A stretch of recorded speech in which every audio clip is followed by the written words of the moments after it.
Hello students. Now this is one shot revision lecture on chapter solutions. या चॅप्टरमध्ये मी तुम्हाला प्रत्येक topic wise in detail idea देणार आहे की सोल्युशन या चॅप्टरमधले कुठल्या सब टॉपिकवरती किती क्वेश्चन्स विचारले गेले so that you can get an idea की कुठल्या टॉपिकला आपल्याला किती इम्पॉर्टन्स द्यायचं. Okay, so let's proceed for the topic. आता जो पहिला पॉईंट आपण डिस्कस करतो आहे याच्यामध्ये बघा की सगळ्यात पहिल्यांदा हे टाईप्स ऑफ सोल्युशन आहेत. तुमच्यासमोर जो चार्ट तुम्हाला दिसतोय हे काय exactly these are the types of solution. आणि टाईप्स ऑफ सोल्युशन जर तुम्ही हा एवढा छोटासा चार्ट प्रिपेअर केला ज्याच्यामध्ये टोटल 9 टाईपचे सोल्युशन्स दिले, तर या टॉपिकचं ॲनालिसिस केल्यानंतर मला असं नोटीस केलं की एवढ्या छोट्याशा टेबलवरती आत्तापर्यंत 20, 21, 22 आणि 23 या 3 वर्षांमध्ये टोटल 13 क्वेश्चन्स विचारले. सो या टॉपिकचं मग तुम्हाला एक आयडिया किंवा एक अंदाज येतो आहे की याला आपण किती इम्पॉर्टन्स देणं गरजेचं आहे. ओके, सो हा एक टॉपिक तुम्ही वेल प्रिपेअर करा ज्याच्यामध्ये तुम्हाला क्वेश्चन कसा विचारला जातो बघा. 1 मिनिट ओनली. ओके, तुम्हाला क्वेश्चन असा विचारला जाईल Wien state of solute is solid and state of solvent is liquid, then what type of solution is obtained. किंवा क्वेश्चन रिव्हर्स पण होऊ शकते. फॉर एक्झाम्पल मी एखादा रॅन्डम क्वेश्चन तयार केला, amalgam is a solution of option A B C D, it is a solution of liquid in solid. किंवा पुढचा question विचारला, carbonated water is a solution of option A B C D, the correct answer is gas in liquid. असे सगळे questions तुम्ही वेल prepare करा ज्याच्यामध्ये तुम्हाला कुठलं सोल्युशन कोणाचा यूज करून तयार केलं गेलं आहे याच्यावरती क्वेश्चन विचारले जाणार आहे. क्वेश्चनचं पॅटर्न नीट समजून घ्या. तुम्हाला काय करायचं आहे, सोल्यूट आणि सॉल्व्हंट दोघांच्याही स्टेटचा स्टडी करायचा आहे आणि ते लक्षात ठेवून त्यांचे जे तुम्हाला करस्पॉन्डिंग इथे एक्झाम्पल दिलेले असतात हे एक्झाम्पलवरती क्वेश्चन येणार आहे. ठीक आहे, सो हा एक टॉपिक झाला. आता तुम्ही हे लक्षात ठेवा किंवा हे सोल्युशन्स आपण तयार कसे करतो आहे हे तुम्ही थोडंसं याचे सोल्यूट आणि सॉल्व्हंटचे फेजेस जर लक्षात ठेवले तरच क्वेश्चन सॉल्व्ह होणार आहे. ठीक आहे, so this is very important topic. आता नंतर सेकंड टॉपिक आपण कव्हर करू. सेकंड टॉपिकमध्ये बघा याच्यामध्ये मी पॉईंट्स कुठले कुठले सांगतो. Point number 2, solubility. सोल्युबिलिटी हा एक topic. After that factors affecting solubility. Factors affecting solubility हा दुसरा पॉईंट आहे. थर्ड पॉईंट याच्यामध्ये आपण कव्हर करतोय हेनरीज लॉ. हा तो खूप जास्त महत्त्वाचा आहे, हेनरीज लॉ. आणि अजून थोडंसं कमी इम्पॉर्टन्स आहे बट त्याच्यावरती पण 1-2 क्वेश्चन सापडले जो की आहे Raoult's law. Okay, this is Raoult's law. आता ओव्हरऑल जर हे 4 टॉपिक जर तुम्ही आता मी तुम्हाला एक्सप्लेन करतो हे 4 टॉपिक आणि हे 4 टॉपिक एक्सप्लेन करून झाल्यानंतर याच्यामध्ये मला क्वेश्चनचा डेटा सापडला. तो डेटा असा आहे की टोटल तुम्हाला क्वेश्चन विचारले गेले 29 क्वेश्चन्स आणि मोस्ट ऑफ द क्वेश्चन 29 मधले मोस्ट ऑफ द क्वेश्चन हे कोणावरचे आहे, हेनरीज लॉवरती आहे in the form of numerical. Okay, so overall तुम्हाला स्टडी करताना एक अंदाज येणार की या काही छोट्याशा टॉपिकचा स्टडी करून तुम्हाला टोटल 29 क्वेश्चन सॉल्व्ह करता येतील. ओके, सो आता मी तुम्हाला काय करतो, हे 4 टॉपिक इन डिटेल एक्सप्लेन करतो. Okay, 1 minute only. So let's proceed for the first topic. बघा सोल्युबिलिटीचं युनिट. आता आपण ओव्हरऑल बघायला गेलं तर सोल्युबिलिटी आपण एक्सप्रेस करतोय मोल पर लिटरमध्ये किंवा मोल पर डेसिमीटर क्यूबमध्ये. त्याचं युनिट पण महत्त्वाचं आहे, MCQसाठी विचारलं जाऊ शकतं की which of the following is a unit of solubility. The correct answer is mole per DM cube. आता कुठल्याही गॅस मॉलिक्युलची सोल्युबिलिटी कोणावरती डिपेंड असते हे आपल्याला स्टडी करायचं आहे. सो सोल्युबिलिटी कशावरती डिपेंड असते त्याला काही फॅक्टर महत्त्वाचे आहे. सो फॅक्टर अफेक्टिंग सोल्युबिलिटी या टॉपिकला आपण सुरुवात करतोय. पहिला फॅक्टर आहे nature of solute and solvent. So how solute and solvent affect the solubility. बघा एक साधी गोष्ट आहे. सपोज आपल्याला एक बेसिक माहिती आहे की पोलर सबस्टन्स असेल आणि त्याला जर आपण पोलर सॉल्व्हंटमध्ये ॲड केलं तर ऑब्व्हियसली सोल्युबिलिटी काय होते, इन्क्रीज होते. दुसरा महत्त्वाचा पॉईंट, नॉन पोलर सबस्टन्सला तुम्ही नॉन पोलर सॉल्व्हंटमध्ये ॲड केलं तरीही सोल्युबिलिटी काय होते, इन्क्रीज होते. बट जर तुम्ही ऑपोजिट केलं म्हणजे फॉर एक्झाम्पल तुम्ही नॉन पोलर सबस्टन्सला ॲड केलं पोलरमध्ये, दुसरी गोष्ट तुम्ही पोलरला ॲड केलं नॉन पोलरमध्ये, तर अशा केसमध्ये सोल्युबिलिटी नेहमी काय होते, डिक्रीज होते. सो सोल्युबिलिटी इन्क्रीज कधी होते आणि सोल्युबिलिटी डिक्रीज कधी होते हे बेसिक माहिती असणं गरजेचं आहे. When polar is added into polar, solubility increases. When non polar is added into non polar, still solubility increases. But opposite काही ॲडिशन झाली तर सोल्युबिलिटी नेहमी डिक्रीज होते. ओके. आणि सबस्टन्स पोलर आहे की नॉन पोलर आहे हे तर मॅटर करतच आहे. अपार्ट फ्रॉम दिस अजून एक महत्त्वाचा पॉईंट आहे की type of intermolecular forces is also responsible. की दोन सबस्टन्समध्ये इंटरमोलेक्युलर फोर्सेस कसे आहेत ते पण मॅटर करतं. त्याच्यासाठी मी एक एक्झाम्पल घेतलं आहे. एक्झाम्पल काय की सपोज आपण सोडियम क्लोराईडला वॉटरमध्ये ॲड केलं तर आपण जनरली काय बोलतो, when NaCl is added into water it get dissolve. आता हे डिझॉल्व होण्यामागचं रिझन काय माहिती का, की NaCl वॉटरमध्ये डिझॉल्व झाल्यानंतर Na+ आणि Cl- आयन्स प्रोड्यूस झाले. आता होतं असं की या Na+ आणि Cl- आयनच्या सराउंडिंगला वॉटर मॉलिक्युल्स आलेले असतात. आता वॉटर मॉलिक्युल्स जेव्हा येतात तेव्हा बघा एक्झॅक्टली होतं काय, आता हा जो काही इंटरॅक्शन झालं आहे हे एका आयनमध्ये आणि वॉटर मॉलिक्युलमध्ये इंटरॅक्शन झालं आहे. म्हणजे या टाईपच्या इंटरॅक्शनला आपण काय बोलतो, this type of interaction is called as ion dipole interaction. Ion dipole interaction. आता हे डायपोल का क्रिएट झालं आहे, कारण ज्या मीडियममध्ये तुम्ही ॲड केलं आहे ते आहे वॉटर, आणि वॉटर हे कसं असतं, पोलर नेचरचं असतं. पोलर नेचर आहे म्हणजे ऑब्व्हियसली वॉटरकडे काय आहे, डायपोल आहे. त्या डायपोलसोबत कोण इंटरॅक्ट करते, सोडियमचा आयन किंवा क्लोरीनचा आयन इंटरॅक्ट करतोय. मग या इंटरॅक्शनला आपण बोलतोय आयन डायपोल इंटरॅक्शन. मग हे आयन डायपोल इंटरॅक्शन झाल्यामुळे सुद्धा सोल्युबिलिटी काय होते, इन्क्रीज होते आहे. ओके. सो पुढचा सेकंड फॅक्टर आपण डिस्कस करू. सेकंड फॅक्टर काय सांगितलं गेलं आहे, solubility depends on temperature. Okay. So effect of temperature on the solubility. आता मी काय म्हणतो थोडंसं केअरफुली आहे का, हे पॉईंट्स अजून रीड नका करू. जनरली असं नोटीस होतं की आपण जर सपोज घरातलं एक्झाम्पल आपण घेतलं की आपण दोन टाईपचे आपल्याकडे वॉटर आहे, एक आहे हॉट वॉटर, दुसरं आहे कोल्ड वॉटर. जर आपण दोघंही वॉटरमध्ये सॉल्ट ॲड केलं किंवा एखादा सबस्टन्स ॲड केला तर जनरली काय नोटीस होतं की हॉट कंडिशनला असेल तर तो सबस्टन्स लवकर डिझॉल्व होतो. जनरली हे असं होतं, मॅक्झिमम टाइम्स तुम्हाला हेच नोटीस होणार आहे की आपण हॉट कंडिशनला जर एखाद्या सबस्टन्सला डिझॉल्व करण्याचा प्रयत्न करतोय तर तो सबस्टन्स काय होतो, लवकर डिझॉल्व होतो because of hot condition. But याच्यामध्ये काही मोस्ट इम्पॉर्टंट क्वेश्चन तुम्हाला विचारले जाणार आहेत की असेही काही सॉल्ट आहे ज्यांचं जे हॉट कंडिशनला त्यांची सोल्युबिलिटी इन्क्रीज न होता ती सोल्युबिलिटी डिक्रीज होते. Now what is the reason behind it, आपण ते पण डिस्कस करू. आता एक एक पॉईंट मी काय सांगतो बघा, तर केअरफुली समजून घ्या.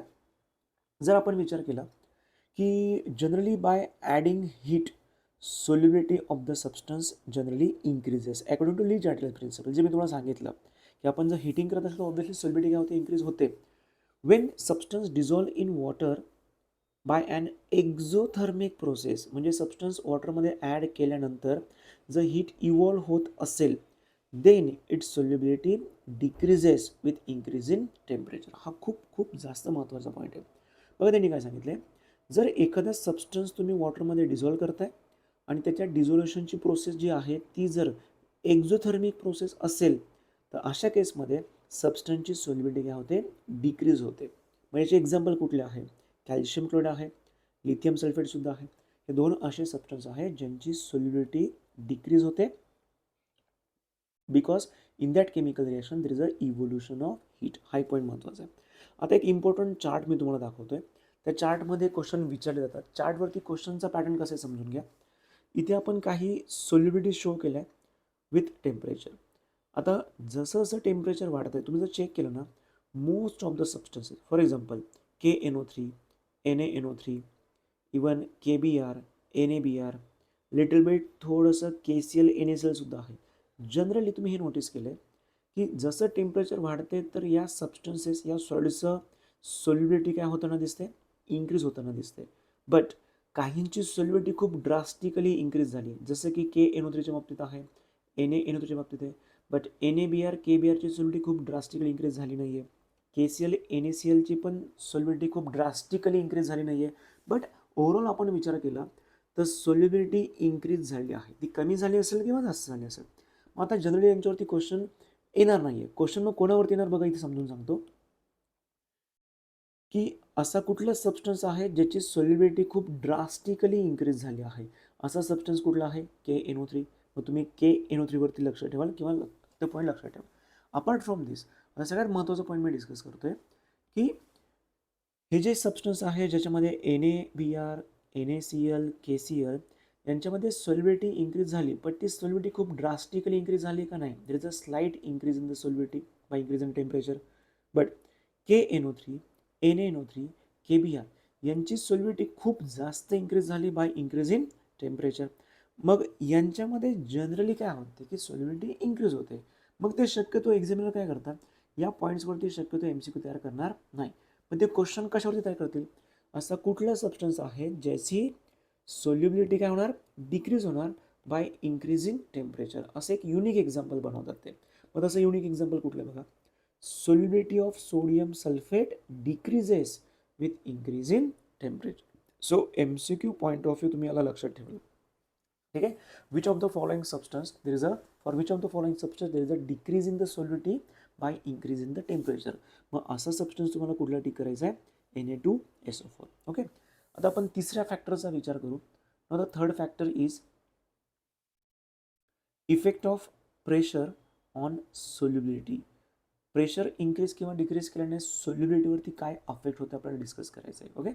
सो त्यांनी पहिला पॉईंट काय सांगितलं आहे, pressure has no effect, pressure has no effect on the solubility of solid and liquid. Obviously मला एक सांगा, समजा तुम्ही सॉलिड आणि लिक्विडचा विचार करत असाल, सॉलिड आणि liquid, solids and liquid they are not compressible, they are not compressible.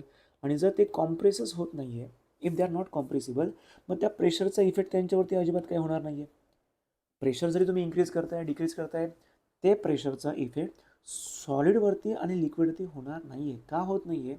कारण प्रेशरचा इफेक्ट कोणावरती होतो, गॅस मॉलिक्युलवरती. कारण प्रेशर इन्क्रीज केलं तर गॅस कॉम्प्रेस होतो, येस नो. पण सॉलिड आणि लिक्विड कॉम्प्रेस होतं का? नाही. So there is a no effect on solubility of solid and liquid by increase in pressure. हा एक पॉईंट महत्त्वाचा आहे. याच्या पलीकडे दुसरं सगळ्यात महत्त्वाचा पॉईंट जो आपण डिस्कशन कोणासाठी करतोय, गॅससाठी करतोय. गॅसच्या बाबतीत काय होतं माहिती का, solubility of the gas, solubility of gas is directly proportional to pressure. It means if we increase the pressure over the gas, its solubility also increases. So according to Henry's law, solubility is directly proportional to pressure at constant temperature. आपण असं बोलू शकतोय. So हे proportionality sine आपण remove केलं, तर एक आपण कॉन्स्टंट ॲड केला आहे KH, आणि त्या KHला काय बोललं जातं, Henrys constant. KH is called as Henrys constant. Okay. So आणि तुम्हाला हेनरीज कॉन्स्टंटचं युनिट पण विचारलं जाऊ शकते. याचं युनिट आपण शोधलं कसं, लक्षात घ्या. हे हे पार्ट नाही करायचं, रट्टा नाही मारायचं तुम्हाला. सो याचं आपण युनिट शोधण्यासाठी काय केलं, मला सांगा. हा जो फॉर्म्युला आहे आपण मॉडिफाय करू. So KH is equal to S/P. So what is the unit of solubility? आत्ताच वरती तुम्हाला मी सांगितलं होतं मोल पर लिटर, आणि प्रेशरचं युनिट काय घेणार आपण, बार घेणार. सो हा बार याचा रिसिप्रोकल घेतला तर तुम्हाला फायनली युनिट काय भेटलं, mole per litre per bar. So this is the SI unit of Henry's constant. MCQला हे एकदा विचारलं गेलं. ओके. चला, हेनरीज कॉन्स्टंटचं हे जे इक्वेशन आहे ना, या इक्वेशनवरती तुमचे कमीत कमी एक 10 ते 12 न्यूमेरिकल सॉल्व्ह होणार आहे, लक्षात घ्या. सो याच्यावरती न्यूमेरिकल येण्याचे चान्सेस खूप जास्त आहेत. ओव्हरऑल अप्रॉक्सिमेटली सांगतो की तुम्हाला मी आधीच बोललो की या टॉपिकवरती 29 क्वेश्चन्स आहे, आणि या 29 क्वेश्चन्सपैकी अप्रॉक्सिमेटली 70 to 18 क्वेश्चन्स हे हेनरीज लॉच्या फॉर्म्युल्यावरती डिपेंड आहे, आणि बाकीचे काही फॅक्ट बेसवरती डिपेंड आहे. ओके. आता हेनरीज लॉ तर सगळेच गॅस फॉलो करतात, बट काही गॅस असे सुद्धा आहे जे ॲक्च्युली हेनरीज लॉ फॉलो नाही करत आहे. ओके. मग या केसमध्ये मी तुम्हाला सांगतो की असे कुठले गॅस मॉलिक्युल आहेत जे हेनरीज लॉ फॉलो नाही करत. फाईन. बघा, gases like ammonia and carbon dioxide do not obey Henry's law. आता हे कोण ओबे करत नाही, 1 मिनिट, कोण ओबे करत नाही हा क्वेश्चनसुद्धा MCQ महत्त्वाचा आहे की which of the following do not obey Henry's law. The correct answer is ammonia and carbon dioxide. आता क्वेश्चन मार्क असा आहे की हे अमोनिया आणि कार्बन डायऑक्साईड हेनरीज लॉ का फॉलो करत नाही, तुम्हाला एक्सप्लेन करतो. बघा, सपोज जर मी एखाद्या लिक्विडमध्ये वॉटरमध्ये आपण CO2 पास करतोय. आता होतं काय की CO2 हाय प्रेशर अप्लाय केल्यामुळे तो CO2 त्या वॉटरमध्ये डिझॉल्व्ह होतो. बट महत्त्वाची कंडिशन अशी की जर प्रेशर कमी केलं तर डिझॉल्व्ह झालेला CO2 पुन्हा बाहेर पण आला पाहिजे, तरच आपण म्हणू शकतो की हेनरीज लॉ फॉलो केला जातोय. बट प्रॉब्लेम होतो कसा की CO2 जेव्हा त्या वॉटरमध्ये डिझॉल्व्ह होतो तर तो वॉटरसोबत रिॲक्ट करून त्याचं करस्पॉन्डिंग ॲसिड तयार करून टाकतो, ज्याला आपण बोलतो कार्बोनिक ॲसिड. H2CO3 आपण त्याला म्हणू शकतो. There is a formation of H2CO3. आणि जेव्हा ते प्रेशर रिलीज केलं जातं तर या कार्बोनिक ॲसिडमधून पुन्हा CO2 बाहेर निघत नाही. याचा अर्थ तो CO2 हा परमनंटली त्या वॉटरमध्ये काय होतो, डिझॉल्व्ह होतो. आता क्वेश्चन मार्क त्या अमोनियाचं पण आहे. जेव्हा अमोनिया मॉलिक्युल्स वॉटरमध्ये हाय प्रेशर देऊन तुम्ही डिझॉल्व्ह करतात तर यापासून तुम्हाला भेटणार आहे there is a formation of NH4OH. आता एकदा की NH4OH तयार झाला आणि तयार झाल्यानंतर तुम्ही जर त्याच्यावरचं प्रेशर कमी केलं तर प्रेशर कमी केल्यानंतर सुद्धा या सोल्युशनमधून कुठलाही अमोनिया बाहेर निघत नाही. याचा अर्थ काय झाला की हे जे काही दोन गॅसेस आहे हे गॅसेस मॉलिक्यूल वॉटरमध्ये मिक्स झाल्यानंतर ते काय करतात, ते वॉटरसोबत परमनंट बॉन्डिंग करून घेतात किंवा वॉटरमध्ये डिझॉल्व्ह होऊन जातात, जे पुन्हा प्रेशर कमी केल्यानंतर सुद्धा बाहेर निघत नाही आहे. सो अशा केसमध्ये आपण काय सांगू शकतोय की they are not going to obey Henry's law. Overall सांगायचं म्हटलं तर महत्त्वाचं काय की which of the following do not obey Henry's law. दोन फक्त लक्षात ठेवा, अमोनिया अँड CO2. फाईन. आता आपण डिस्कशन करूया राऊल्स लॉचं. राऊल्स लॉवरती तसं विशेष काही क्वेश्चन विचारला गेला नाही आहे. एखाद दोन क्वेश्चन न्यूमेरिकलच्या फॉर्ममध्ये सापडले तुम्हाला सापडले. ठीक आहे, एकच मिनिट, 1 मिनिट ओनली.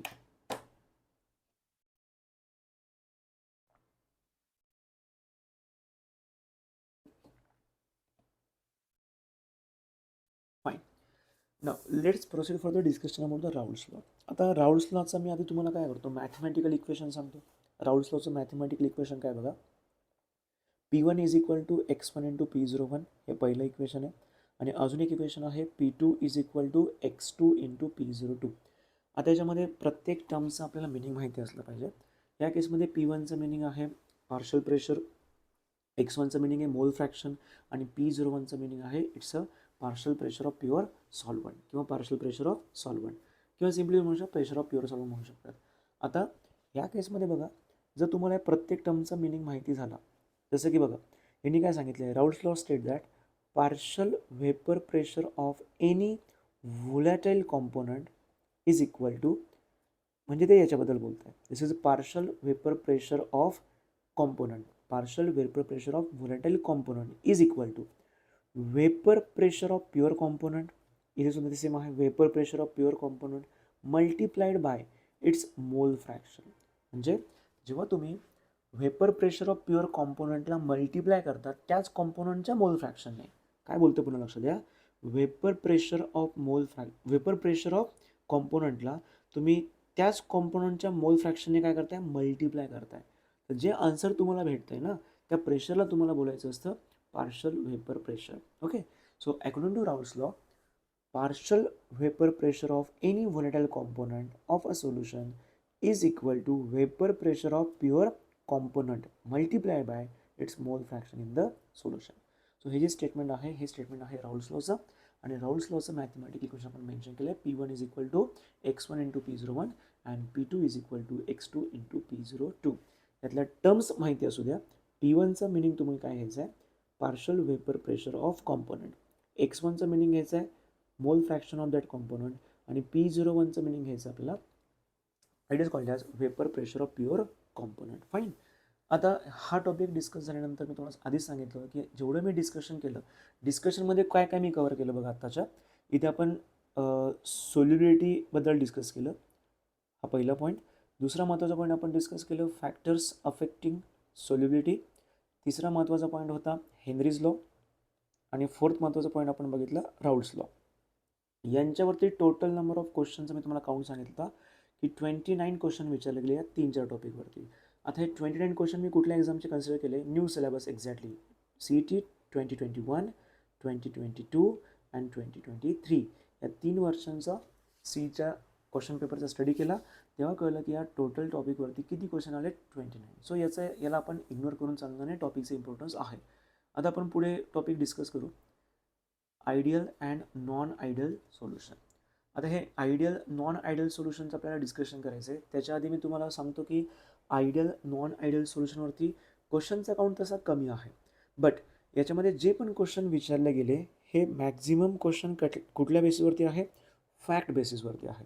आता 21, 22 आणि 23 या तिघही वर्षांमधून आयडियल नॉन आयडियल सोल्युशनवरती क्वेश्चनचा काउंट कमी विचारला आहे, जो की काउंट फक्त किती सापडला आहे, 9 क्वेश्चन्स विचारले गेले. ओके, सो बघू एक्झॅक्टली मग आता आयडियल नॉन आयडियल सोल्युशन आपल्याला कोणाला बोलायचं असतं.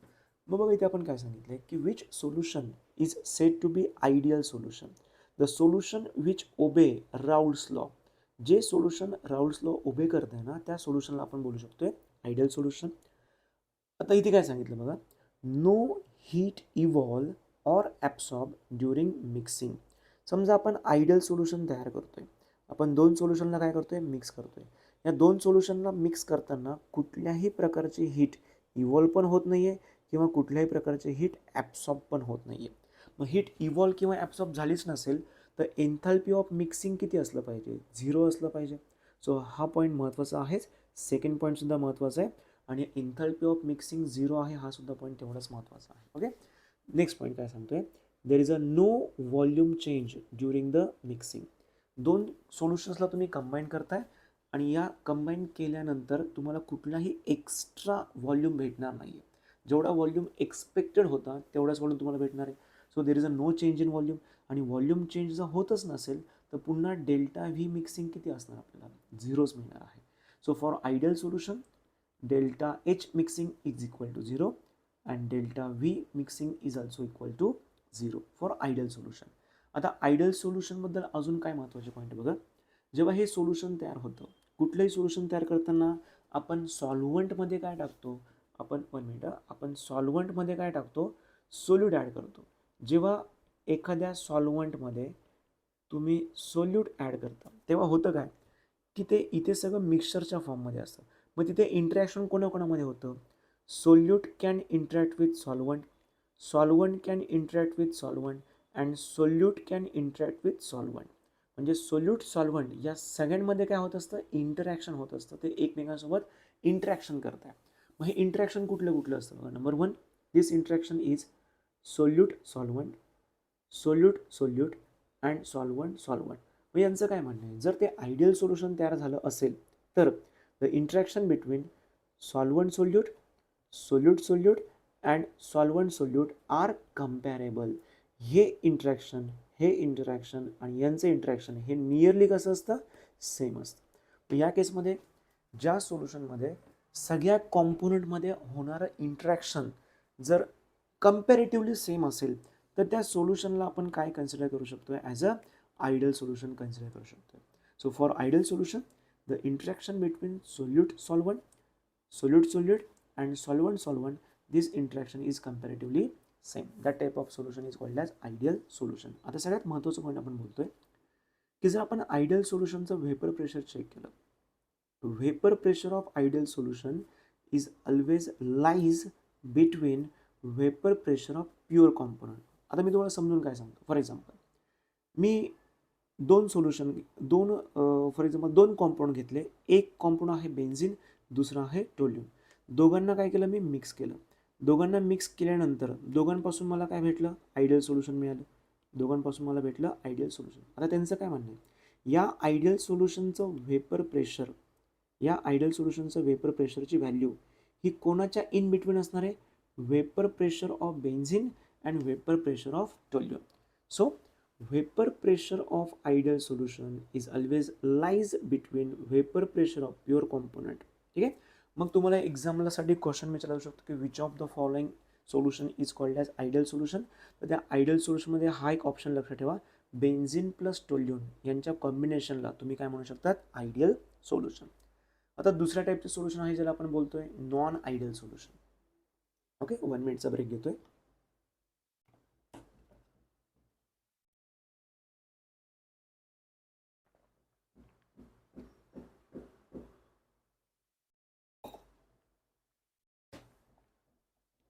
फाईन. जे सेकंड टाईपचं सोल्युशन आहे ज्याला आपण नाव दिलं आहे नॉन आयडियल सोल्युशन. आता ऑब्व्हियसली जर आयडियल सोल्युशनने राऊल्स लॉ फॉलो केला होता तर non ideal solution obviously Raoult's law follow करणार नाही आहे. Okay, vapour pressure of non ideal solution can be higher or can be lower than that of pure component. बघा ना, समजा तुम्ही कॉम्पोनंट घेतला असेल ए कॉम्पोनंट आणि दुसरा कॉम्पोनंट घेतला आहे बी कॉम्पोनंट आणि तुम्ही दोघं कॉम्पाऊंडला काय केलं, मिक्स केलं. दोघं कॉम्पाऊंडला मिक्स केल्यानंतर तुम्हाला भेटलं नॉन आयडियल सोल्युशन. आता या नॉन आयडियल सोल्युशनच्या व्हेपर प्रेशरची व्हॅल्यू या दोघांच्या मध्ये नाही राहणार. मग ती मिळणार किती? एक तर ती तुम्हाला त्याच्यापेक्षा जास्त मिळेल किंवा त्याच्यापेक्षा कमी मिळेल. फॉर एक्झाम्पल, जर समजा आपण असं कन्सिडर केलं की एका कॉम्पोनंटचं व्हेपर प्रेशर आहे सपोज 50, दुसऱ्या कॉम्पोनंटचं व्हेपर प्रेशर सपोज आहे 60, आणि तुम्ही या दोघांना मिक्स करून काय बनवलं, एक नॉन आयडियल सोल्युशन बनवलं. तर या नॉन आयडियल सोल्युशनचं व्हेपर प्रेशर एक तर 60पेक्षा जास्त मिळणार किंवा 50पेक्षा कमी मिळणार. मग तशा टाईपच्या सोल्युशनला आपण काय बोलू शकतोय, नॉन आयडियल सोल्युशन. ओके, चला, नॉन आयडियल सोल्युशनचा मिनिंग समजलाय. आता पुढचे पण पॉईंट क्लिअर करतो. पुढचा पॉईंट काय सांगतं बघा, this solution shows 2 types of deviation. हा खूप महत्त्वाचा पॉईंट आहे की जे नॉन आयडियल सोल्युशन असतं ते तुम्हाला 2 टाईपचं डेविएशन दाखवतं. Number 1, some of the non ideal solution they shows positive deviation, and some of the non ideal solution they shows negative deviation. आता क्वेश्चन असा आहे की पॉझिटिव्ह डेविएशन आणि निगेटिव्ह डेविएशन आयडेंटिफाय कसं करायचं. एकदम सिम्पल सांगतो बघा. जर सोल्यूट सॉल्वंटमधलं इंटरॅक्शन हे वीक आहे कोणापेक्षा, सोल्यूट सॉल्वंटपेक्षा, तर अशा केसमध्ये आपण म्हणू शकतोय की ते सोल्युशन जे नॉन आयडियल सोल्युशन आहे ते तुम्हाला दाखवणार पॉझिटिव्ह डेविएशन. मी पुन्हा रिपीट करतोय बघा, पॉईंट काय सांगतोय. ओके, पॉईंट काय सांगतोय मी, जर नॉन आयडियल सोल्युशन असेल तर त्याच्यामधल्या सोल्यूट सॉल्वंटमधल्या इंटरॅक्शन हे वीक असतं कोणापेक्षा, सोल्यूट सॉल्वंट इंटरॅक्शनपेक्षा. तर तशा टाईपचं सोल्युशन तुम्हाला कुठलं डेविएशन दाखवणार आहे, पॉझिटिव्ह डेविएशन दाखवणार. आणि याच्या कम्प्लिटली ऑपरेट केलं म्हणजे फॉर एक्झाम्पल निगेटिव्ह डेविएशन. मग non ideal solution negative deviation दाखवतं असं पण कधी म्हटलं पाहिजे, जेव्हा सोल्यूट सॉल्वंटमधलं इंटरॅक्शन हे स्ट्रॉंग असतं कोणापेक्षा, सोल्यूट आणि सॉल्वंटपेक्षा. तर मग आपण कन्सिडर करू शकतोय की ते नॉन आयडियल सोल्युशन तुम्हाला निगेटिव्ह डेविएशन दाखवत आहे. ओके, अजून एक काय महत्त्वाचा पॉईंट आहे की नॉन आयडियल सोल्युशनचं वेपर प्रेशर हे नेहमी तुम्हाला जास्त मिळतं कोणापेक्षा, त्यांच्याच प्युअर कॉम्पोनंटपेक्षा. आणि याच्या कम्प्लिटली ऑपोजिट आपल्याला बोलायचं आहे की non ideal solution negative deviation दाखवते असं आपण कधी म्हणू शकतो, जेव्हा त्या नॉन आयडियल सोल्युशनचं वेपर प्रेशर हे कमी मिळतं कोणापेक्षा, ज्या कॉम्पोनंट्सपासून ते सोल्युशन तयार केलं आहे. मग तेव्हासुद्धा आपण म्हणू शकतो की दिस सोल्युशन शोज निगेटिव्ह डेविएशन. मग आता CET पॉईंट ऑफ व्ह्यू हे सगळेच पॉईंट महत्त्वाचे जे मी कव्हर करतो आहे, आणि सगळ्यात महत्त्वाचे त्यांचे एक्झाम्पल्स की which of the following shows positive deviation, which of the following shows negative deviation. तर या केसमध्ये ethanol acetone and carbon disulphide acetone they shows you positive deviation. Okay, आणि सेकंड ज्याच्यामध्ये आहे phenol aniline chloroform acetone they shows negative deviation. Okay, they shows negative deviation. तर हे example तुम्हाला आहे तसे लक्षात ठेवायचे आहे की पॉझिटिव्ह डेविएशन कोण दाखवते आणि निगेटिव्ह डेविएशन कोण दाखवते. ओके, चला, हा झाला आयडियल नॉन आयडियल सोल्युशनवरचा टॉपिक, ज्याच्यावरती तुम्हाला CETचे 9 क्वेश्चन सॉल्व्ह करता येतील. ओके, 21, 22 आणि 23 इयर्सचे. आता आपण पुढे डिस्कस करू. हां, आता इथून पुढच्या टॉपिकचं काही विशेष टेन्शन नाही आहे तुम्हाला, खूप काय असं डेप्थमध्ये जाऊन रीड करण्याची गरज नाही आहे. आता मी त्याचं खूप डिटेल ॲनालिसिस केलं की सोल्युशन कोलॅगेटिव्ह या चॅप्टरवरती मागच्या सगळ्या वर्षांमध्ये म्हणजे अगदी 21, 22 आणि 23 या 3 वर्षांमध्ये सोल्युशन कोलॅगेटिव्हमधला कोलॅगेटिव्ह प्रॉपर्टीज या टॉपिकवरती कशा वेळेने क्वेश्चन विचारले गेले. आणि ओव्हरऑल जर बघायला गेलं तर ज्या स्टुडंटला कमी वेळात जास्त मार्क मिळवायचे तर त्यांनी या चॅप्टरचा कशा वेळेने स्टडी केला पाहिजे. तुम्हाला तर तुमचे मार्क्स बऱ्यापैकी कन्फर्म करायचे असेल तर मी तुम्हाला सांगतो की तुम्हाला फक्त कोलॅगेटिव्ह प्रॉपर्टीचा स्टडी करायचा आहे. मागच्या टॉपिकचा तुम्ही स्टडी नाही केला तर ऑब्व्हियसली मार्क जातील, पण मॅक्झिमम क्वेश्चन येण्याची पॉसिबिलिटी असते कोलॅगेटिव्ह प्रॉपर्टीजवरती, ज्याच्यामध्ये आपल्याला बघायचं आहे vapour pressure lowering, boiling point elevation, freezing point depression and osmotic pressure. हे 4ही पॉईंट आपण डिस्कस करू. त्याच्यामध्ये ऑस्मोटिक प्रेशर काही खूप डिस्कशनचा पार्ट नाही आहे. आता मला हे सांगा, व्हेपर प्रेशर लोअरिंग ही जी कॉन्सेप्ट आहे याच्यामध्ये काय असं माहिती का, जर आपण एखादं सॉल्वंट घेतलं आहे आणि त्या सॉल्वंटमध्ये जर आपण एखादा सोल्यूट काय केला, ॲड केला. आता तो सोल्यूट कसा ॲड केला तुम्ही, त्या सोल्यूटचं नेचर असलं पाहिजे की तो नॉन व्होलेटाईल असलं पाहिजे. Solute is non volatile. When non-volatile solute is added into solvent, then what are the solution is obtain, त्या सोल्युशनचं वेपर प्रेशर लगेच काय होऊन जातं, कमी होऊन जातं. सो सोल्युशनचं वेपर प्रेशर हे कमी होतं आणि मग जास्त वेपर प्रेशर कोणाचं सापडणार तुम्हाला, त्या पर्टिक्युलर सॉल्वंटचं सापडणार आहे. ओके, तुम्हाला या या कोलॅगेटिव्ह प्रॉपर्टी हा जो वर्ड तुम्हाला दिला आहे याचा तुम्हाला मिनिंग जरी कळला तरी तुमचे काही क्वेश्चन सॉल्व्ह होणार आहे, हे लक्षात घ्या. ठीक आहे, आता पुन्हा एकदा सांगतो मी एक्झॅक्टली की आपण वेपर प्रेशर लोअरिंग कोणाला म्हणतो. बघा, जर आपण एखाद्या सॉल्वंटमध्ये नॉन व्हॉलेटाईल सोल्यूट काय केलं आहे, ॲड केलं आहे. या पर्टिक्युलर सॉल्वंटमध्ये आपण नॉन व्हॉलेटाईल सोल्यूट ॲड केला, तर नॉन व्हॉलेटाईल नेचर असल्यामुळे इथे क्रिएट होणाऱ्या वेपरचं पर्सेंटेज कमी होतं. म्हणजे आपण म्हणू शकतो की वेपर प्रेशर सोल्युशनचं काय झालं आहे, डिक्रीज झालं आहे. पण जास्त कोणाचं होतं आधी, सॉल्वंटचं. त्याच्यानंतर दुसरी कोलॅगेटिव्ह प्रॉपर्टी आहे, पण त्याच्याकडे जाण्याच्या आधी आपण एकच कोलॅगेटिव्ह प्रॉपर्टी आधी कम्प्लिटली फिनिश करू. सेकंड कोलॅगेटिव्ह प्रॉपर्टी जी आहे ती मी पहिली प्रॉपर्टी एक्सप्लेन करून झाल्यावरती एक्सप्लेन करतो. असं काही खूप एक्सप्लेनेशन नाही त्याच्यामध्ये. आता वेपर प्रेशर लोअरिंगचे काही फॉर्म्युलेज आहेत. आता याच्याबद्दल सांगतो की तुम्हाला एक्झॅक्टली या प्रॉपर्टीचा स्टडी कसा करायचा आहे CET पॉईंट ऑफ व्ह्यू. जर ॲनालिसिस केल्यानंतर मी असं नोटीस केलं की वेपर प्रेशर लोअरिंग या टॉपिकवरती टोटल मला 32 क्वेश्चन्स मिळाले जे CETला विचारले 21, 22, 23 वर्षातले. आउट ऑफ 32 क्वेश्चन्स 26 क्वेश्चन्स हे न्यूमेरिकल होते आणि त्यातले काही क्वेश्चन्स आहेत जे ऑलमोस्ट 4 to 5 क्वेश्चन्स होते ते फॅक्ट बेसिसवरती होते. मग या 26 आणि 5 म्हणजे 31 क्वेश्चन आणि एखाद 2 क्वेश्चन जे आहे हे 1 or 2 क्वेश्चन्स आपण अंदाज घेऊ की 1 or 2 क्वेश्चन्स असे आहेत जे थोडेसे मायक्रो लेवलचं स्टडी केल्यानंतर सापडतात, टेक्स्टबुकमधून रीड केल्यानंतर. मग माझं ओव्हरऑल म्हणणं काय की मेजॉरिटी ऑफ क्वेश्चन जर न्यूमेरिकलचे आहेत आणि तुम्हाला हार्डली साधे काही सिम्पल फॉर्म्युलेज लक्षात ठेवून न्यूमेरिकल सॉल्व्ह करायचे, त्यामुळे हाय पॉसिबिलिटी आहे की तुम्ही सिम्पल एखादा फॉर्म्युला लक्षात ठेवला तुम्हाला त्याच्यावरती एखादा क्वेश्चन विचारण्याची पॉसिबिलिटी आहे. सो आता फॉर्म्युला काय बघा, वेपर प्रेशर लोअरिंगमध्ये 3 महत्त्वाचे फॉर्म्युलेज आहेत. त्यातला पहिला फॉर्म्युला आपण असं मेन्शन केला आहे की delta P is equal to P01 minus P1. त्यातला डेल्टा पीचाच मिनिंग आहे वेपर प्रेशर लोअरिंग, बरोबर. P01चा मिनिंग आपण इथे मेन्शन केला आहे, it's a vapour pressure of pure component. After that P1चा इथे एक मिनिंग सांगितला आहे, P1 is the vapour pressure of solvent above the solution, किंवा तुम्ही याला डायरेक्टली म्हणू शकता vapour pressure of solution. Okay, दुसरा महत्त्वाचा फॉर्म्युला सांगितला आहे, 1 मिनिट. फाईन.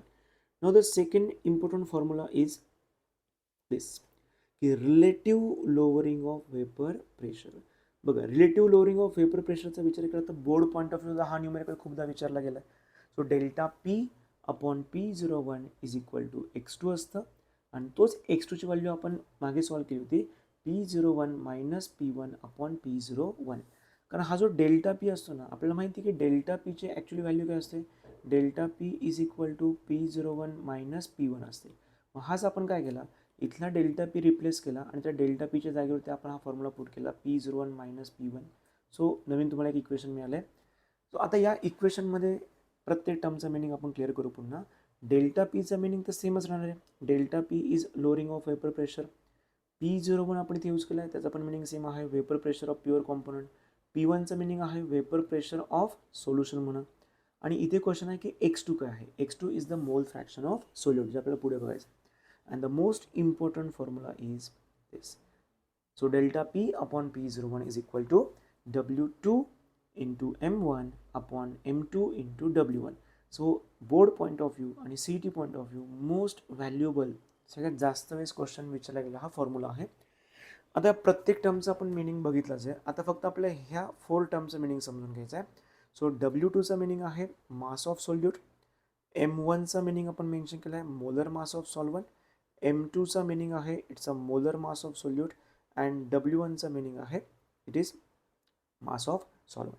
सो या सगळ्या टर्मचा जर मिनिंग तुम्हाला लक्षात राहिला तरच तुमचे न्यूमेरिकल सॉल्व्ह होतील. अदरवाईज क्वेश्चन रीड केल्यानंतर जर डेटाच काढता येत नसेल तर मग प्रॉब्लेम होऊ शकतो. त्यामुळे प्रत्येक टर्मचं मिनिंग तुम्हाला माहिती असायला पाहिजे. ओके, ही झाली फर्स्ट कोलॅगेटिव्ह प्रॉपर्टी. आता सेकंड कोलॅगेटिव्ह प्रॉपर्टीचं पण मी ॲनालिसिस केलं इन डिटेल आणि ॲनालिसिसनुसार मला असं समजलं की कुठल्या टॉपिकवरती एक्झॅक्टली किती क्वेश्चन तुम्हाला विचारले गेले, जे मी तुम्हाला सांगतो बघ. बॉइलिंग पॉईंट इलेव्हेशनवरती मला टोटल क्वेश्चनचा काउंट सापडला होता 35 क्वेश्चन्स. इथे मेन्शन करतो 35 क्वेश्चन्स. आउट ऑफ 35 क्वेश्चन्स तुम्हाला याच्यात 26 क्वेश्चन विचारले होते ॲज अ न्यूमरिकलच्या फॉर्ममध्ये, आणि याच्यामधले जे रिमेनिंग क्वेश्चन्स आहेत ते सगळेचे सगळे क्वेश्चन्स कशा बेसवरती होते, फॅक्ट बेसवरती. म्हणजे तुम्हाला एखादा फॉर्म्युला दिला आहे, तुम्हाला एखादं युनिट दिलं असेल, सोल्युबिलिटी इंक्रीज होते का डिक्रीज होते हे सगळं फॅक्ट बेस असतं, हे चेंज होत नाही कधी. मग अशा फॅक्ट बेसवरती रिमेनिंग क्वेश्चन्स आहेत approximately 9 question. But majority of question 35 मधले ऑलमोस्ट 26 क्वेश्चन्स तुम्हाला हे न्यूमरिकल्स आहे. सो या प्रॉपर्टीचा आपण विचार केला तर न्यूमरिकल पॉईंट ऑफ व्ह्यूचं बघितलं तर तुम्हाला हेच काही फॉर्म्युला लक्षात ठेवायचे, ज्यातला पहिला फॉर्म्युला आहे delta T B is equal to T B minus T zero B. Second formula आहे delta T B is equal to K B into M. तिसरा फॉर्म्युला आहे delta T B is equal to 1000 into K B into W2 upon M2 into W1. Fine. आता याच्यामध्ये बघा प्रत्येक टर्मचा meaning माहिती असला पाहिजे. डेल्टा टी बीचा मिनिंगच आहे delta T B is known as boiling point elevation. त्याला आपण बोलताना इलेव्हेशन इन बॉइलिंग पॉईंट असं पण बोलू शकतोय. याच्यामधला जो टी बी आणि T0B आहे यांचा मिनिंग सांगतो. टी बीचा अर्थ आहे बॉइलिंग पॉईंट ऑफ, इथे मी तुम्हाला खाली पण दिलंच आहे बघा. टी बीचा मिनिंग काय आहे, बॉइलिंग पॉईंट ऑफ सोल्युशन. T0Bचा मिनिंग आहे boiling point of pure solvent. यातला जो के बी आहे त्याला आपण बोलतो इबिलोस्कोपिक कॉन्स्टंट किंवा मोलल इलेव्हेशन कॉन्स्टंट. स्मॉल एमचं मिनिंग आहे इथे मेन्शन केलं आहे molality of the solution. It is what, molality of the solution. आता बाकीचे हे जे काही W1 वगैरे टर्म्स आहेत हे सगळे मागचे सेम आपल्याला तेच यूज करायचे. आता त्याच्यामध्ये के बीचं युनिट तुम्हाला केव्हा तरी विचारलं गेलं आहे. के बीचा मिनिंग काय असतो, ebullioscopic constant. It is also called as molal elevation constant. आणि या के बीचं युनिट तुम्हाला विचारलं आहे जे आहे केल्विन के जी पर मोल. MCQला हे साधं युनिट विचारलं जाऊ शकते as a fact based question. Fine. पुढची colligative property depression in freezing point. आता डिप्रेशन इन फ्रीझिंग पॉईंटचं ॲनालिसिस मी केलं आहे. त्याच्यामध्ये टोटल 36 क्वेश्चन विचारले 21, 22, 23 या 3 वर्षामध्ये. And out of 36 question 32 questions are exactly numericals. Remaining 4 questions are fact based. Okay. आता हे सगळं ॲनालिसिस करण्यात थोडा वेळ लागतो. या टॉपिकवरती क्वेश्चन किती विचारले हे शोधणं गरजेचं असतं. न्यूमरिकल किती विचारले, फॅक्ट बेस्ड क्वेश्चन किती विचारले, तर एवढं सगळं तुमच्यासाठी आम्ही करतो आहे. तर एक्सपेक्टेड काय तुमच्याकडून की खूप भारी अभ्यास करा. लक्षात घ्या हे जे काही दिवस आहेत महत्त्वाचे तर त्या दिवसांचा पूर्ण फायदा करून घ्या. सपोज तुम्ही हे व्हिडिओज ॲप्रॉक्सिमेटली ऑक्टोबर महिन्यात बघताय, तुमच्याकडे हार्डली ऑक्टोबरचे काही दिवस, नोव्हेंबर, डिसेंबर, जानेवारीचे 15 दिवस, हार्डली तुमच्याकडे 80-85 डेज आहेत. आणि या 80-85 डेजमध्येच तुम्हाला काय जो चेंज करायचा आहे, MCQs खूप सारे सॉल्व करायचे ते आत्ताच पॉसिबल आहे. नंतर 10 जानेवारी नंतर आमच्या क्लासमधले मुलं किंवा कधी तुम्ही पण असाल तर ते जनरली काय करतात, ते बोर्डच्या प्रिपरेशनचं थोडंसं बघतील. पण त्या केसमध्ये तुम्हाला MCQ सॉल्व करायचा चान्स भेटणार नाही. नंतर डायरेक्टली बोर्ड एक्झाम नंतरच तुम्ही MCQ सॉल्व कराल. सो आत्ता या व्हिडिओचा पूर्ण फायदा करून घ्या आणि लगेच जे क्वेश्चन्स किंवा जे मी इथे पॉईंट्स मेन्शन करतो आहे त्या पॉईंटवरती लगेच MCQ सॉल्व करा. ओके. आता पुढच्या प्रॉपर्टीचा आपण विचार करू, डिप्रेशन इन फ्रीझिंग पॉईंट. आता depression in freezing point exactly काय असतं माहिती का, एकच मिनिट. जर तुम्ही एखादं सॉल्व्हंट घेतलं आहे आणि त्या सॉल्व्हंटमध्ये तुम्ही नॉन व्होलेटाईल काय टाकलं, एक सोल्यूट टाकलं. आता तो नॉन व्होलेटाईल सोल्यूट टाकल्यानंतर जे काही सॉल्व्हंट तुम्ही आधी घेतलं होतं ज्याचं आता सोल्युशन तयार झालं, त्या सोल्युशनचा फ्रीझिंग पॉईंट काय होतो, कमी होतो, म्हणजे डिप्रेस होतो. याचा आता सॉल्व्हंटचा जास्त आहे आणि सोल्युशनचा कसं असणार आहे, कमी असणार आहे. मग याच्या बेसवरती एक फॉर्म्युला तयार झाला आहे, delta TF is equal to T0F minus TF. Delta TFचं मिनिंग काय, depression in freezing point.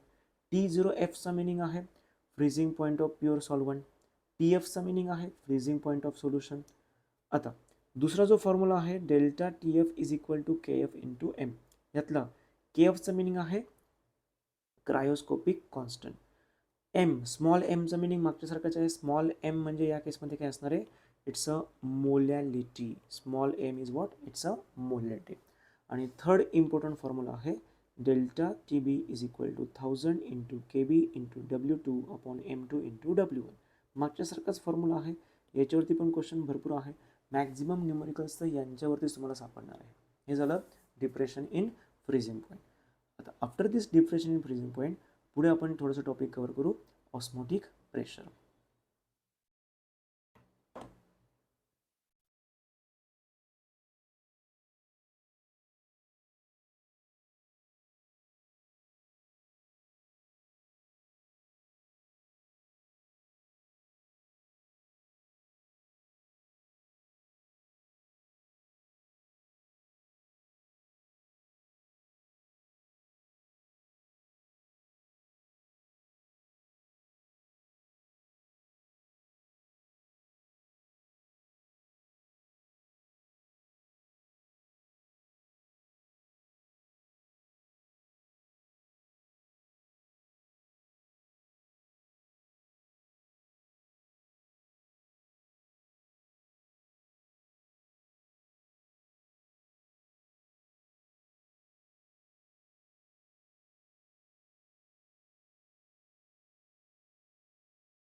Sorry, one emergency call होता.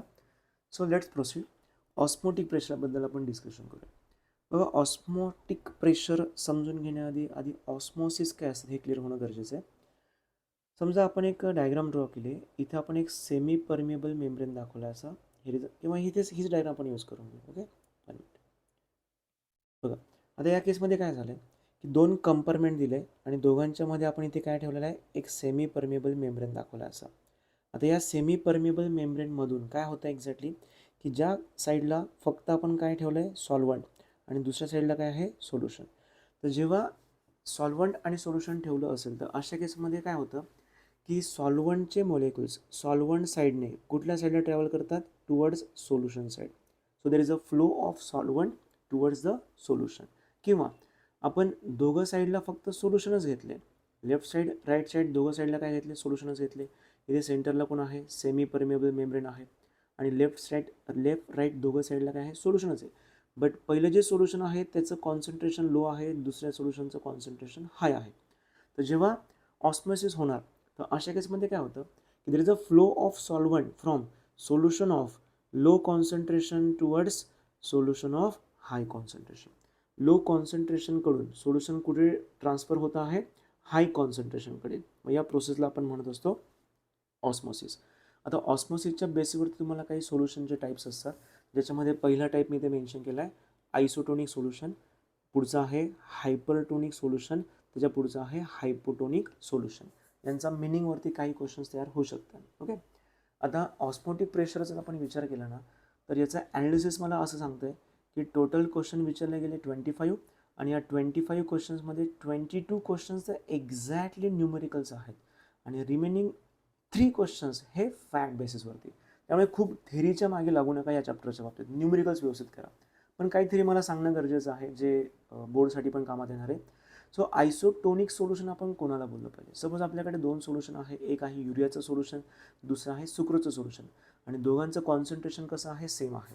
Okay, so 2 or more solutions having same osmotic pressure, तर त्या टाईपच्या सोल्युशनला आपण बोलू शकतो आहे isotonic solution.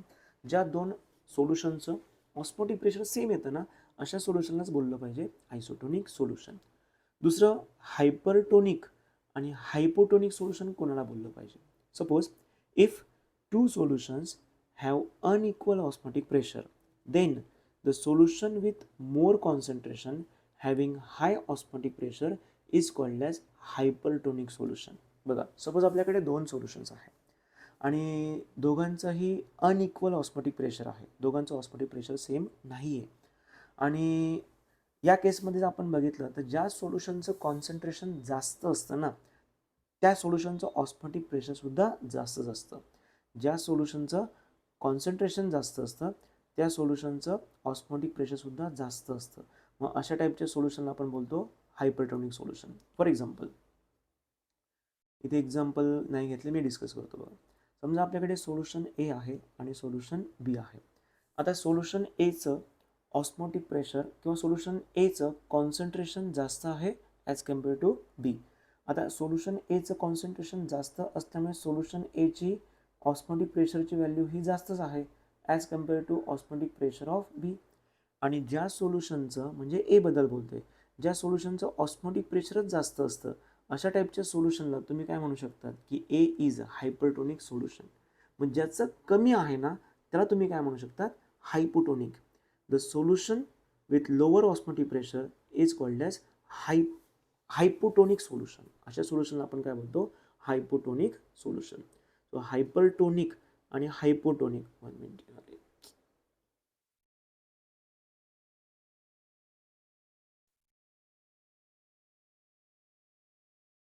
Fine. So hypertonic आणि हायपोटोनिक अशा आपल्याला दोन टाईपचे सोल्युशन्स आहेत.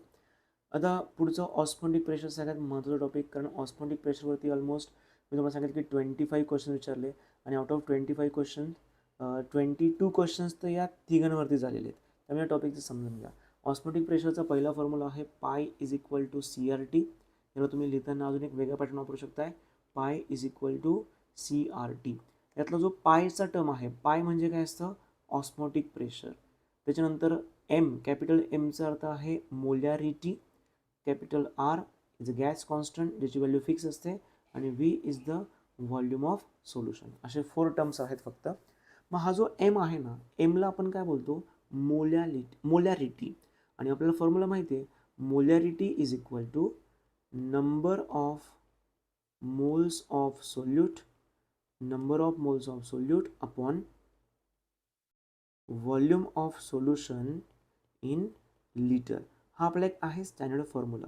मग याच्या बेसवरती मला सांगा, number of moles of solute याची व्हॅल्यू किती घेतली मी, N2 घेतली. त्यानंतर व्हॉल्यूम ऑफ सोल्युशन जो मला लिटरमध्ये पाहिजे, जो इथे मार्क केला मी as a V. So N2 upon V म्हणजेच काय असतं, मोलॅरिटी. बरोबर ना. मग मी काय केलं, या इक्वेशनमधला एम टर्म रिप्लेस केला आणि त्या एमला रिप्लेस करून मी सिम्पल टर्म कुठली इन्व्हॉल्व केली, N2 upon V. So pi is equal to N2 upon V RT. This is also one formula for osmotic pressure. आणि तिसरा फॉर्म्युला आहे pi is equal to W2 RT upon M2 into V. यातल्या प्रत्येक टर्मचा meaning आपण already mention केला आहे. M2 हे मोलर मास आहे सोल्यूटचं, व्ही इज द व्हॉल्यूम. बाकी सगळे टर्म आपण आधी डिस्कस केलेले आहेत. आता याच्यामध्ये कधी कधी काय होतं, न्यूमरिकल्स देताना ते एक्झामिनर्स थोडेसे काही ट्रिकी वर्ड्स वापरतात. आपण जनरली ना कॉन्सन्ट्रेशन या वेळेने एक्सप्रेस करतो. मग ते काय करतात, कधी कधी असा पॅटर्न वापरून घेतात. मग स्टुडंट कन्फ्यूज होऊन जातात की हे नेमकं काय कॉन्सेप्ट आहे. आणि कधी कधी त्याच्यापेक्षाही थोडं प्रॉब्लेमॅटिक, की for example semi molar concentration, decimolar concentration, centimolar concentration किंवा मिलीमोलर कॉन्सन्ट्रेशन. मग या वर्ड्समुळे काय होतं, कन्फ्युजन वाढतं आणि याचा मिनिंगच कळत नाही. आणि जोपर्यंत कॉन्सन्ट्रेशन टर्म मिळत नाही तोपर्यंत तुम्ही एम सॉल्व करू शकत नाही आहे. बरोबर की नाही. तो या केसमध्ये या वर्डचा मिनिंग माहिती असायला पाहिजे. ते सगळं मी इन डिटेल मेन्शन केलं आहे. सो सेंटीमोलर सोल्युशनचा अर्थ आहे 0.5. डेसिमोलरचा अर्थ आहे 0.1. इथे पॉईंट राहून गेला आहे, 0.1 मेन्शन करून घ्या. सेंटीमोलरचा अर्थ आहे 0.01 मोलर सोल्युशन आणि मिलीमोलरचा अर्थ आहे 0.001 मोलर सोल्युशन. ओके. सो हे जे पॉईंट मी सगळे इथे कव्हर केलेले आहेत, हे सगळे पॉईंट्स न्यूमेरिकल बेस्ड आहे. आज मी तुम्हाला जेवढं पण कंटेंट प्रोव्हाइड केलं आहे त्याच्यामध्ये किती क्वेश्चन्स तुमचे कव्हर होतील. जर तुम्ही MST CET 2021, 2022 आणि 2023चे क्वेश्चन सॉल्व करत असाल तर बघा, सगळ्यात पहिल्यांदा मी तुम्हाला सांगितलं टाइप्स ऑफ सोल्युशनचे 13 क्वेश्चन सॉल्व होत आहे. After that solubility, factors affecting solubility, Henry's law आणि राऊल्स लॉ यांच्यावरती आपले टोटल 29 क्वेश्चन सॉल्व होत आहे. After that ideal solution, non ideal solution घेतलं होतं, त्याच्यामध्ये आपले 9 क्वेश्चन सॉल्व होत आहे. त्याच्यानंतर आपण इम्पॉर्टंट कोलॅबिलिटी प्रॉपर्टी घेतल्या, ज्याच्यामध्ये एक होतं व्हेपर प्रेशर लोअरिंग, ज्याचे क्वेश्चन विचारले गेले एक्झॅक्टली 32 क्वेश्चन्स. त्याच्यानंतर बॉइलिंग पॉईंट इलेव्हेशनचे 35 questions. After that depression in freezing पॉईंटचे 36 क्वेश्चन. Osmotic प्रेशरचे 25 question. एवढे सगळे क्वेश्चन सॉल्व केले जाऊ शकतात जर तुम्ही मी आजचं कंटेंट दिलेलं ऐकल्यानंतर लगेचच्या लगेच क्वेश्चन सॉल्विंग करत असाल. आता जे स्टुडंट मॅट्रिक्समध्ये ऑलरेडी आहेत त्यांचे हे क्वेश्चन्स याच्या आधीच खूप दिवसांआधी सॉल्व झालेले आहेत. पण ज्यांनी सॉल्व नाही केलेले आहेत त्यांनी ॲटलिस्ट हे क्वेश्चन सगळे आता ट्राय केले पाहिजे. हे क्वेश्चन्स ट्राय केल्यानंतर मग तुम्ही हवं तर एक्स्ट्रा काही क्वेश्चन सॉल्व करायचे असतील किंवा क्रिटिकल क्वेश्चन सॉल्व करायचे असतील तुम्ही सॉल्व करू शकता. ओके. ओव्हरऑल विचार केला तर तुम्ही ॲप्रॉक्सिमेटली 180च्या ॲप्रॉक्सिमेटली 150 160 काहीतरी असेल, पण 180 क्वेश्चन्स 179 क्वेश्चन्स तुम्ही इझिली सॉल्व करू शकताय. आणि याचाच जर तुम्ही स्टडी केला, मी तुम्हाला एक सरप्राईज दाखवू शकतो आहे की हे जर क्वेश्चन 21, 22, 23 सॉल्व केले आणि जेव्हा मी तुम्हाला 24चे क्वेश्चन्स देईल, CET 2024चे क्वेश्चन्स देईल, तर तुम्हाला एक आयडिया येणार की क्वेश्चनचा पॅटर्न याच टाईपच्या क्वेश्चनसारखा होता. त्यामुळे केमिस्ट्रीमध्ये ना 100% काढणं हे बऱ्यापैकी सोपं असतं. ठीक आहे. सो हे व्हिडिओ बघितल्यानंतर महत्त्वाचं काम काय करायचे, तुम्हाला PYQ सॉल्व केल्यानंतर एक्स्ट्रा काही क्वेश्चन सॉल्व करायचे आणि एक्स्ट्रा क्वेश्चन केल्यानंतरच तुम्हाला टेस्ट द्यायची. आता टेस्ट कशा असणार आहे हे तुम्हाला मी मागे पण सांगितलं होतं. त्याचं टाईम टेबल मी तुम्हाला दाखवतो की टेस्टचं टाईम टेबल आपलं कसं होतं. 1 मिनिट ओनली. टेस्टचं टाईम टेबल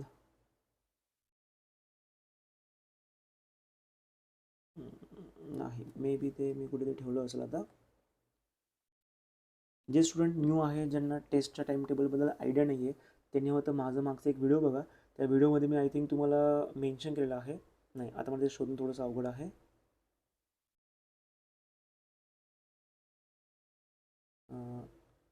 हां, हे एक व्हिडिओ आहे बघा. हे एक व्हिडिओ मी तुम्हाला दिला आहे मागच्या वेळेस. या व्हिडिओमध्ये मी तुम्हाला एक टाईम टेबल दिलेलं आहे, जे तुम्ही फॉलो केलं तर बेटर असेल. ओके. सो चला आपण इथे आता थांबूया.